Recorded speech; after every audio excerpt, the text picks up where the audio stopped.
வந்து சார் சொன்ன மாதிரி முக்கியமான விஐபிஸ் இருக்கிறதுனால உங்களுடைய கேள்விகளை வந்து நீங்கள் வந்து கொஞ்சம் ஃபாஸ்ட்டாக கேட்டீங்க அப்படின்னா கொஞ்சம் நல்லாயிருக்கும். கேள்வியை மட்டும் சுருக்கமாக கேளுங்க ப்ளீஸ். வணக்கம், name Nizamuddin. BE computer science படிச்சிருக்கேன். இப்போ .NET டெவலப்பராக ஒரு ஸ்டார்ட் அப் கம்பெனியில் ஒர்க் பண்ணுறேன்.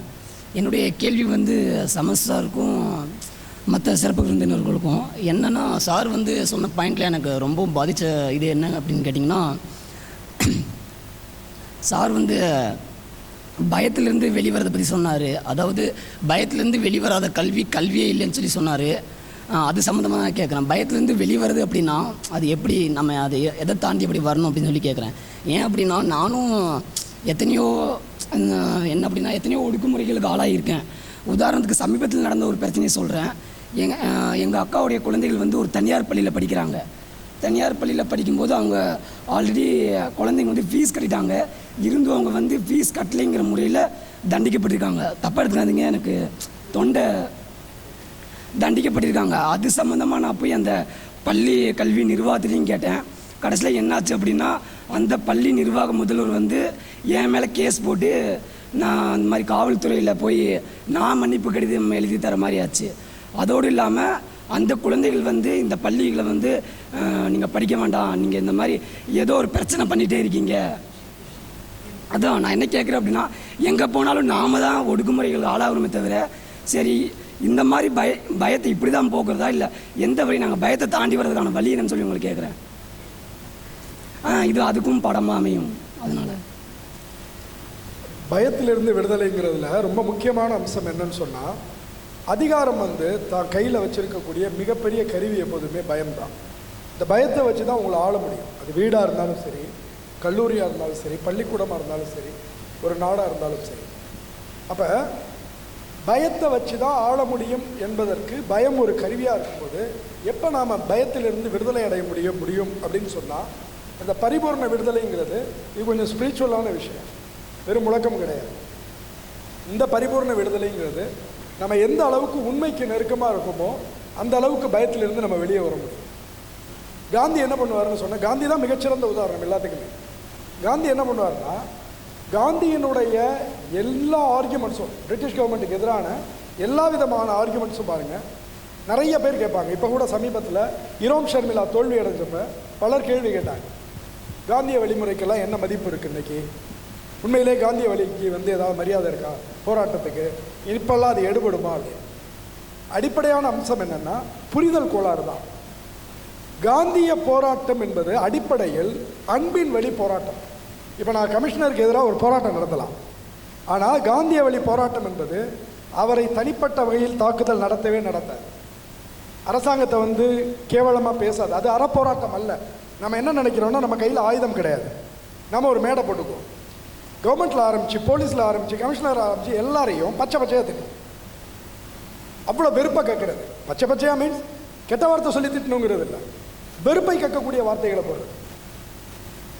தனி மனிதர்கள் மீது வெறுப்பை கக்கிறது இருக்கு இல்லையா, நெருப்பு மாதிரி, அதுவுமே வன்முறை தான், அதுவுமே மிகப்பெரிய ஆயுதம் தான்.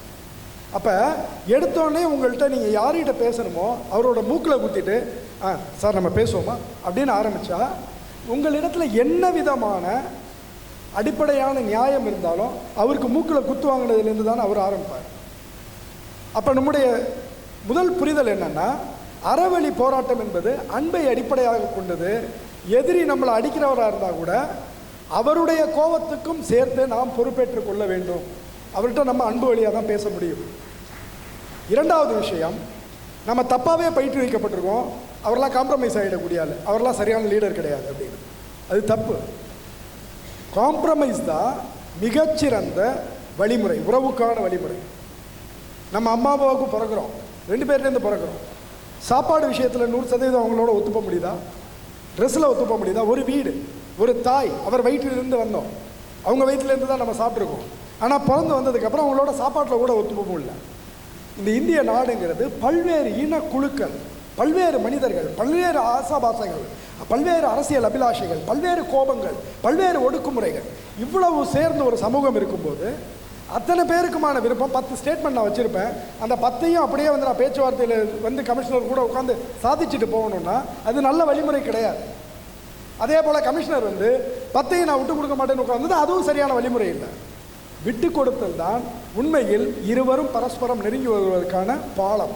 அப்போ நெகிழ்வுத்தன்மையும் சமரசமும் மிகச்சிறந்த வழிமுறைகள். காந்தி இர்வின் பிரபுவோட ஒப்பந்தம் போடுறேன், மொத்தம் 10 கோரிக்கைகள் இருக்கிறதா வச்சுங்க. அதில் 7 விதமான விஷயங்கள்லாம் அவருக்கு வெற்றி கிடைக்கிற மாதிரி இருக்குது. கடைசி என்ன தெரியுமா பண்ணுறாரு, 5 மட்டும் சாதிச்சுக்கிட்டு பாக்கி 2 கையெழுத்து போட வேணான்னுறாரு. இவர் சாதிச்சுக்கிறான்னா 7க்கும் போட்டுக்கலாம். அப்போ காந்தியினுடைய தோழர்கள் கேட்குறாங்க, நம்மளுக்கு தான் அவரை வந்து நீங்கள் நல்ல பேச்சுவார்த்தையில் மடக்கிட்டீங்கல்ல, 7லையும் கையெழுத்து வாங்கிட வேண்டியதானே. அவர் சொல்கிறார், நான் என் நாட்டினுடைய பிரதிநிதியாக எப்படி வெற்றிகரமாக இந்த ஒப்பந்தத்தை முடிச்சுட்டு வரணும்னு எதிர்பார்க்கணும், அதே போல் அவருடைய நாடு அவரை பிரதிநிதியாக அனுப்பியிருக்கு. அங்கே அவர் தோல்வியாளராக நம்ம அனுப்பக்கூடாது. நம்மளுடைய மனிதாபிமானமான கோரிக்கைகளை மனிதாபிமானத்தோடு கேட்டு அவர் வந்து நமக்கு எல்லாத்துக்கும் ஒத்துக்கிட்டு இருக்கிறார். 50% நமக்கு வெற்றியை கொடுத்துருக்கார். அவரை நாம் வெற்றியாளராக அனுப்ப வேண்டும். இதுதான் பார்வை. அப்போ இந்த பார்வையை நம்ம அடையும் போது அன்பு, உண்மைக்கு நெருக்கமாக இருத்தல், 4 பேர் பாராட்டுறாங்க அல்லது 4 பேர் கவனிக்கிறதுக்காக வெறுப்பை கேட்கறது அப்படிங்கிறது இல்லை. இன்றைக்கி நம்ம அடிப்படையில் என்னென்னா சோஷியல் மீடியாவோட வருகைக்கெல்லாம் அப்புறம் பெரிய வார்த்தைகள் பேசுகிறவங்களாயிடும். ஏன்னா சாதாரண ஒரு கணத்துக்கு வந்து லட்சம் ஸ்டேட்டஸ் சொல்லக்கூடிய இடத்துல எல்லாரும் பேசக்கூடிய வார்த்தைகளை பேசினா யாரும் இந்த ஸ்டேட்டஸை கவனிக்கிறது இல்லை. அப்போ பெரிய வார்த்தைகள் பேசுவதன் மூலமாக தான் கவனத்தை ஈர்ப்பவர்களாகவே இருக்க முடியும் அப்படின்னு நினைக்கிறோம். இந்த விதமான வெறுப்பு இருக்கு இல்லையா, இந்த வெறுப்பும் இன்னொரு பக்கத்தில் பயத்தில் தான் கொண்டு போய் விடும். பயம் இருக்கிறவன் தான் கத்துவான், உண்மை இருக்கக்கூடியவன் அவனுக்குள்ளார அன்பு மிகுந்து இருக்கும், எதிராளியோடு பேசுவான். அப்போ நம்ம பயத்திலிருந்து விடுதலை ஆகணும்னா உண்மைக்கு நெருக்கமாகணும். உண்மைக்கு நெருக்கமாக இருந்தால் வேறு எதற்கும் விசுவாசமாக இருக்க முடியாது. உண்மைக்கு மட்டும்தான் விசுவாசமாக இருக்க முடியும். அந்த விசுவாசத்தை நோக்கி நகர்ந்தால் பயத்திலிருந்து நாம் விடுதலை அடையலாம். ஒரே ஒரு சின்ன விஷயம் உங்களுக்கு ஞாபகம் வச்சுக்கோங்க. லைஃப் ஆஃப் பை படம் பார்த்துருப்பீங்க. அதோட டைரக்டரை வந்து நான் பேட்டி எடுத்தேன், ஆங்கிலேய ஆஸ்கார் அவார்டு. அவர் சொல்லும்போது அந்த படம் சம்மந்தமாக அவரோட பேட்டியில் வந்து இந்த பயத்தை பற்றி அவர் ரொம்ப மார்டல் எழுதினதை பற்றி ரொம்ப அருமையான விஷயங்கள் பேசிகிட்டு இருக்கோம். அந்த படத்தில் ஒரு அற்புதமான வசனம் போது அதை மனசில் வச்சுங்க, காலம் முழுக்க அது உங்களை வந்து கலந்து பண்ணும். சின்ன பையன்கிட்ட அந்த நீச்சல் கற்றுக் கொடுக்கக்கூடிய மாமா சொல்லுவார், டேய் வா உன்னை தூக்கி போடுறேன் பாரு, ஐயோ தண்ணி எடுக்கலாம். அப்போ அவர் சொல்லுவார், ஒரு வாய் தண்ணி உன்னை மூழ்கடிச்சிடாது, ஆனால் பயம் உன்னை சாகடிச்சிடும் அப்படின்னா. பயம் தான் நம்மளை ஒவ்வொரு அணுவும் கொள்வது. உண்மையிலே வந்து மரணம் வந்து ஒரு முறை தான். பயம்தான் ஒவ்வொரு முறையும் நம்மை மரணமாக மாற்றிக்கொள்வது, அதிலிருந்து விடுதலை அடைவது உண்மையான விடுதலை. சார், என்னோட கொஷின் என்னென்னா, ஐஏஎஸ் எக்ஸாம் கிளியர் பண்ணுறதுக்கு பொருளாதாரம் ஒரு தடை இல்லை அப்படின்னு நீங்கள் சொன்னீங்க. என்னோடய பேர் மீரா, ராமகிருஷ்ணா இன்ஜினியரிங் காலேஜில் படிக்கிறேன், திருச்சியிலேருந்து வரேன். என்னோடய ஃபேமிலியும் பொருளாதாரத்தில் பின்தங்கின ஃபேமிலி தான். எங்கள் வீட்டில் 3 பெண் குழந்தைங்க இருக்காங்க. ஸோ வந்து நான் ஐஏஎஸ் கோச்சிங் போய் தான் படிக்கணும் அப்படின்ற ஒரு நிலமை வந்துச்சுன்னா இலவசமாக படிக்கிறதுக்கு ஏதாவது இருக்கா? இலவசமாகவே நான் ஐஏஎஸ் கோச்சிங் பண்ணணும் அப்படின்னு ஆசைப்பட்டேன்னா அதுக்கு வந்து என்னென்ன இது இருக்குது? தமிழ்லையே பண்ணணுன்னா அதுக்கு என்னென்ன ப்ரொசீஜர் அப்படின்னு சொல்லணும். அப்புறம் ஒரே ஒரு கருத்து மட்டும் சொல்ல விரும்புகிறேன். இடஒதுக்கீடு பற்றி பேசினப்போ நிறைய பேர் அகைன்ஸ்டாக பேசினாங்க. இடஒதுக்கீடு ஓகே, கேஸ்ட் வைஸ் கொடுக்கக்கூடாது, எல்லோரும் ஈக்குவல் அப்படின்னு சொல்கிறாங்க. எத்தனை பேர் அரேஞ்ச்டு மேரேஜில் எல்லோரும் ஈக்குவல் அப்படின்னு ஜாதி பார்க்காம கல்யாணம் பண்ணுறாங்க?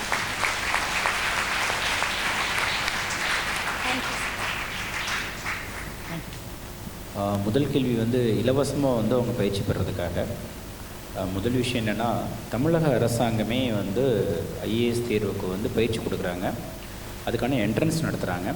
நீங்கள் அதில் வந்து வெற்றி பெற்றீங்க அப்படின்னு கேட்டியா ஃபுட்டு கொடுப்பாங்க, அகாமடேஷன் கொடுப்பாங்க, 1 இயர்க்கான ட்ரைனிங் கொடுப்பாங்க, ஸ்காலர்ஷிப்பும் கொடுப்பாங்க. ஓகேயா? அது போக king makers IAS academy every year 21 மாணவர்களுக்கு இலவச பயிற்சியை 100% இலவச பயிற்சியை கொடுத்துக்கிட்டு இருக்குது. அதற்கான தேர்வு தான் இப்போ இந்த நிகழ்ச்சி முடிஞ்சதுக்கப்புறம் வந்து ஒரு 1 hour எக்ஸாம்ஸ் நடக்குது. அந்த எக்ஸாமில் நீங்கள் வெற்றி பெற்றீங்க அப்படின்னா சென்னையில் நடக்கக்கூடிய அந்த நிகழ்ச்சிக்கு உங்களை இன்றைக்கி எப்படி வரவழைச்சோமோ உங்களை சென்னைக்கு வரவழைச்சு உங்களுக்கு அந்த 100% ஸ்காலர்ஷிப்பை இறையன்பு ஐஏஎஸ் கையிலையும், சைலேந்திர பாஸ் ஐபிஎஸ் கையிலையும், பிரகாஷ் ஐஏஎஸ் கையிலையும் கொடுத்து உங்களை வந்து கௌரவிப்போம். ஓகேங்களா? 2வது கேள்வி, தமிழ்லேயே எழுதுறதுக்கு நான் ஏற்கனவே ஐடியா கொடுத்துட்டேன். தமிழ்லேயே இன்டர்வியூ அட்டன் பண்ணி தமிழ்லேயே முழுக்க எக்ஸாம்ஸ் எழுதி கிளியர் பண்ணவங்க நிறைய ஸ்டூடெண்ட்ஸ் நம்ம அகாடமியில் இருக்கிறாங்க, ஃபேக்கல்ட்டியாகவும் இருக்காங்க, ஆஃபீஸர்ஸும் இருக்கிறாங்க. அதனால் அதை பற்றி கவலைப்பட வேண்டாம். 3வது கேள்விக்கு நீங்களே விடையும் சொல்லிட்டீங்க, கையும் தட்டிட்டாங்க. Thank you very much.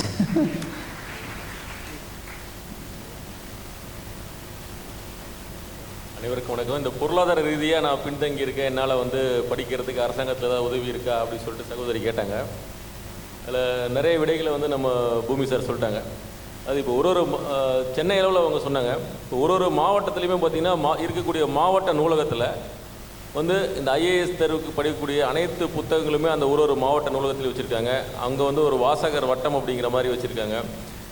எல்லா முக்கியமான புக்ஸ் நீங்கள் ஐஏஎஸ்சின்னு படிக்கக்கூடிய யோஜனா, குருஷேத்ரா, இல்லை நீங்கள் படிக்கக்கூடிய தனியார் புத்தகங்கள் எல்லாமே அந்த மாவட்ட நூலகத்தில் இருக்குது.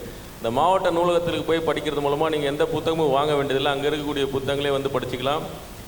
உங்களுக்கு தேவையான கைடன்ஸு ஒரு மாவட்ட மைய நூலகத்துலேயும் வந்து தமிழக அரசால் வந்து வழங்கப்படுது. அதுபோக சென்னையில் இருக்கக்கூடிய மையத்தில், கிரீன்வே சாலையில் இருக்கக்கூடிய மையத்தில் வந்து உங்களை தங்க வச்சு படிக்க வச்சு கூடுதலாக வந்து அரசு உதவித்தொகையும் வந்து தர்றாங்க. அதனால் வந்து ஐஏஎஸ் படிக்கிறது கட்டாயமாக பொருளாதாரம் ஒரு தடை அல்ல அப்படிங்கிறது என்னுடைய கருத்து. இன்னொரு முக்கியமான விஷயம், எல்கேஜி படிக்கிறதுக்கு போன நிகழ்ச்சியில் வந்து மயில்வாகனன் சார், அந்த செந்தில் சார் சொன்ன விஷயத்தையும் சொல்கிறேன். எல்கேஜி படிக்கிறதுக்கு 1 லட்ச ரூபா, 2 லட்ச ரூபா, 3 லட்ச ரூபா கூட கட்டி படிக்க வைக்கிறோம். பட் ஐஏஎஸ் படிக்கிறதுக்கு 100 ரூபா தான் examination fees, plus full and full preliminary, mains, interview முடிக்கிறதுக்கே உங்களுக்கு அதிகபட்ச செலவே எவ்வளோ வரும்னு கேட்டிங்கன்னா, அவர் சொன்னார் கேர்ள்ஸுக்கு பொறுத்தளவில் மிஞ்சி போனால் 4 பவுன் நகமா அவ்வளோதாம்மா அப்படின்ட்டு. சரியா? ஸோ பெரிய ஒரு விஷயம் இல்லை ஐஏஎஸ் படிக்கிறதுக்கு. Wish all the best.